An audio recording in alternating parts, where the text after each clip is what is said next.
Wie viele Erinnerungen habt ihr an eure Kindheit? Vor allem an die Gefühle aus eurer Kindheit. Könnt ihr euch erinnern, wenn ihr euch gefreut habt, wenn es was zu Weihnachten gab, wenn ihr sonntags mit dem Fahrrad irgendwo hingefahren seid auf ein Fest? Bei mir sind es so Erinnerungen wie, dann durfte ich Spezi trinken, das gab es bei mir zu Hause nie. Oder Pommes essen, das war ein sehr gesunder Haushalt, in dem ich groß wurde. Erinnert ihr euch daran, wie euer herrischer Vater euch immer dominiert hat, wie er alles kontrolliert hat, wenn er da war? Erinnert ihr euch daran, wenn eure Mutter genervt war, weil sie arbeiten musste und dann musste sie putzen und ihr habt immer Dreck gemacht und dann musste die Hausaufgaben gemacht werden und ihr habt nicht das gemacht, was sie wollte? Das ist ganz spannend, weil wir uns an diese Dinge erinnern. Wir haben Bilder dazu im Kopf. Die meisten von uns, ich kann natürlich nicht von allen sprechen, aber die meisten von uns haben Bilder und wir sehen, hey, da waren schöne Gefühle da und das waren weniger schöne Gefühle, das war echt scheiße. So, und da hatte ich Angst und da habe ich mich geärgert. Da wurde ich ungerecht behandelt, da habe ich mit meinen Geschwistern gekloppt.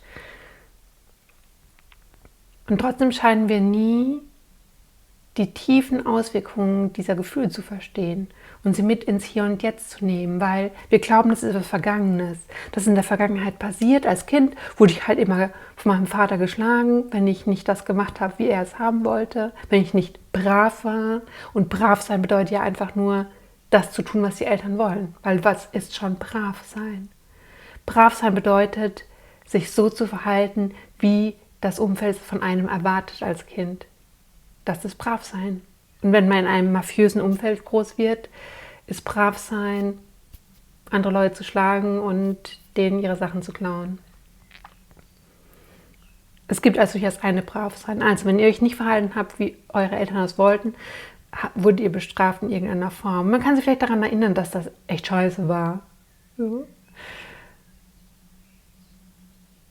Und es war in der Vergangenheit, das ist jetzt vorbei, das war damals, als ich Kind war. Und jetzt bin ich Erwachsener, jetzt lebe ich mein eigenes Leben, jetzt habe ich meine eigenen Kinder und bestimme selbst darüber, was brav sein für mich bedeutet. Spannenderweise lassen dann viele aber Emotionen weiterhin ihren Kindern aus. Viele verhalten sich genauso, wie sich die eigenen Eltern in der Kindheit verhalten haben. Und das finde ich extrem spannend, weil es wirklich so ist, als würden wir alle unter einer emotionalen Amnesie leiden. Wir scheinen uns nicht daran zu erinnern, wie schrecklich es war, als physisch abhängiges Kind in einer Umgebung groß zu werden, wo wir ständig mitgeteilt bekommen haben, du bist nicht okay, so wie du bist. Wir wollen dich anders haben.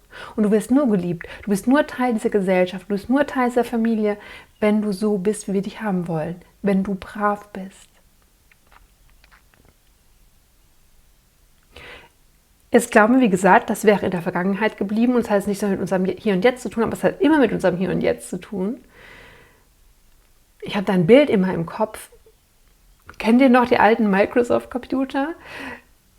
Die liefen ein paar Monate gut, und dann wurden die immer langsamer und der Rechner wurde immer langsamer und hat ewig gebraucht, bis er hochgefahren ist und bis man im Internet war und bis überhaupt eine Datei offen war. Und der wurde immer langsamer und langsamer. Dabei hat man nichts gemacht. Man hat alles ausgelagert, alle Dateien auf einer externen Festplatte gespeichert und trotzdem wurde dieser Microsoft Windows-Computer immer langsamer. Und wenn man ihn dann zu einem Spezialisten gegeben hat, der hat sich das angeguckt und gesagt, ja, CPU-Auslastung ist bei 100%, da laufen ganz viele Programme gleichzeitig ab. Und du sagst, nee, ich mache immer alles zu. Jedes Programm, was ich aufmache, schließe ich auch wieder ordentlich. Und dann sagt der Spezialist, nee, die laufen im Hintergrund ab. Du weißt gar nicht, dass sie da sind. Die laufen schon von Anfang an auf diesem Computer, seit du den installiert hast, gehen automatisch beim Öffnen des Computers diese Programme auf. Du weißt nicht, dass sie aufgehen. Und die laufen im Hintergrund, spielen die ihr Programm ab. Manche sind notwendig. Und die meisten davon sind total unnötig und die nehmen so viel Speicherleistung, so viel Kapazität vom Rechner, die nehmen quasi Energie vom Rechner, dass der immer langsamer wird natürlich, je mehr Dateien du auf dem Speicher hast und je mehr du mit ihm machst. Und so stelle ich mir auch unsere Psyche vor, Wir lernen von klein auf, wir kommen auf diese Wellen, wir lernen, was ist angebracht, was ist nicht angebracht, was ist brav sein und was ist nicht brav sein. Was passiert, wenn ich nicht brav bin? Diese Sachen sind so schlimm, dass wir sie uns reindrücken, in uns niederdrücken, aber sie bleiben in unserem Organismus enthalten. Die sind weiterhin in uns.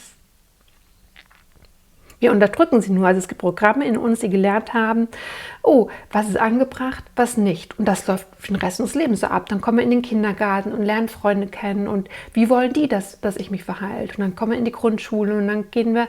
Pubertät ist auch nochmal ein großes Thema. In der Pubertät lernen wir ganz viel, wie will ich sein? Und das ist meistens nicht, wie will ich sein, sondern wie will ich gesehen werden? Wie möchte ich, dass andere mich sehen? Also werden immer mehr Programme in unserem Organismus aufgemacht, von denen wir nichts wissen, die dazu da sind, diese Emotionen, diese schlimmen Emotionen, die damit einhergehen, nicht gemocht zu werden, so wie wir sind, runterzudrücken und sie unten zu halten. Weil das sind sehr, sehr schlimme Emotionen. Ich habe die letzten 10 Jahre meines Lebens im Haus meiner Eltern verbracht und habe meine Kindheit dort nochmal erlebt. Und es war schlimm. Und ich bin eine erwachsene Frau. Das heißt, ich bin nicht mehr physisch abhängig gewesen von meinen Eltern, sondern ich konnte mein eigenes Essen kaufen gehen, habe mein eigenes Geld verdient. Und trotzdem haben wir alle unsere Rollen aus meiner Kindheit gespielt. Das war wirklich krass. Und ich habe all das nochmal fühlen müssen, von dem ich dachte, oh, das ist in der Vergangenheit. Und das war halt damals so, ne? So, wenn ich Konflikte bei mir war viel meine Mutter, mit der ich ganz viele Konflikte hatte. Das ist halt so, man hat ja Konflikte mit seinen Eltern, gell? So ist es halt, wahr. So. Aber dann zu spüren, wie habe ich mich wirklich als Kind gefühlt? Als Kind, als ich auch keine Wahl hatte. Wo kann man als Kind hin, wenn die Mutter psychisch schwer krank ist und man auf sie aufpassen muss? Wenn es die eigene Aufgabe ist. Wo kann man hin, wenn all diese schlimmen Dinge passieren?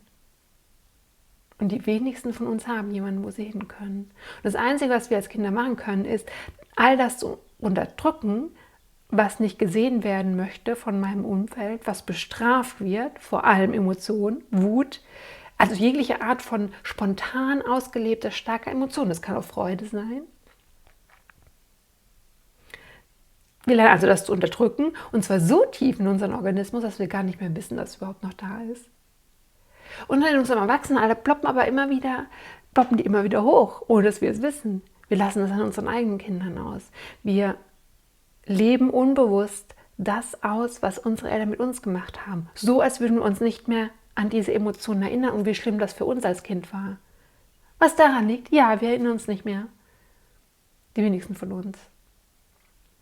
Und selbst die sagen, hey, ich hatte eine schlimme Kindheit, es war traumatisch, aber jetzt schaue ich nach vorne. Selbst von denen haben viele es nicht die Gefühle nicht verarbeitet, weil diese Gefühle, diese Emotionen, die unterdrückt wurden, müssen nochmal gefühlt werden. Tatsächlich hat es selten etwas mit dem was tatsächlich passiert ist, zu tun, als mit dem Gefühl, was damit einhergeht. Das muss keine physische Gewalt gewesen sein und auch keine psychische Gewalt. Es können Kleinigkeiten sein, die im Alltag vorkommen, wie die Mama ist ständig genervt. Und das Kind denkt, ja, sie ist genervt von mir, weil ich kriege die Genervtheit ab. Und somit fängt das Kind an zu unterdrücken, alles, was nicht gesehen werden soll.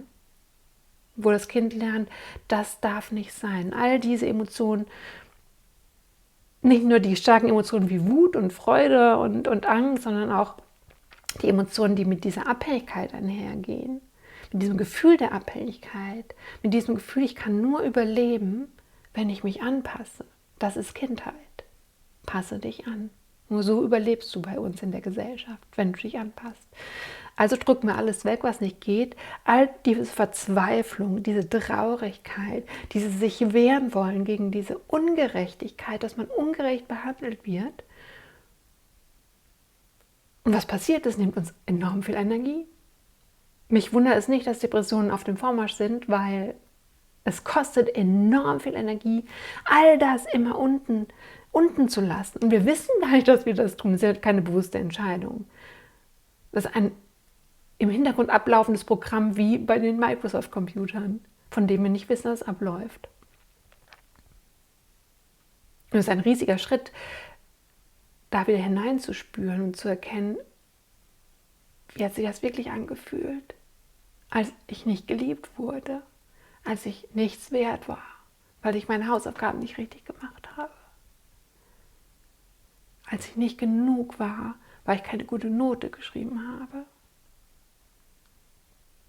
Und wir alle tragen das mit uns mit und lassen das unbewusst an der nächsten Generation aus. Aber um das nicht weiterzutragen, müssen wir uns selbst darüber bewusst werden, was drücke ich eigentlich alles weg? Wo kommt das alles her? Das ist ein großer Schritt, dahin zu gehen und so mutig zu sein, das zu fühlen, die Verzweiflung zu fühlen und sich bewusst zu machen, ich muss das aber nicht im Hier und Jetzt ausleben. Es mag immer wieder hier sein, aber ich muss es nicht an den Kindern zum Beispiel auslassen. Und so muss jeder für sich selbst mit sich selbst auseinandersetzen, hey, wie viel emotionale Amnesie habe ich eigentlich? Waren meine Kinder wirklich so? Ich dachte, ich hätte eine ganz tolle Kindheit gehabt, weil meine Eltern mir meine Schulbrote selbst gemacht haben, frisches Obst geschnitten. Und ich hatte immer schicke Frisuren, gekämmte Haare und war ordentlich angezogen. Und musste erkennen, dass da tiefe Abgründe unten waren, die mich bis heute verfolgen und mein Leben bis heute beeinflussen. Das heißt nicht, dass es für immer so sein muss. Tatsächlich glaube ich nicht, dass das für immer so sein wird. Ich glaube, es ist für mich Zeit oder auch vielleicht für euch, Licht darauf scheinen zu lassen. Dass vielleicht nicht alles super duper war in meiner Kindheit. Ja, da gab es noch ein paar Konflikte. Und vielleicht ist es Zeit, sich das anzugucken. Irgendwann. Und somit die emotionale Amnesie hinter sich zu lassen. Und zu sehen, wie sehr beeinflussen Emotionen mich heute im Hier und Jetzt. Ich danke euch.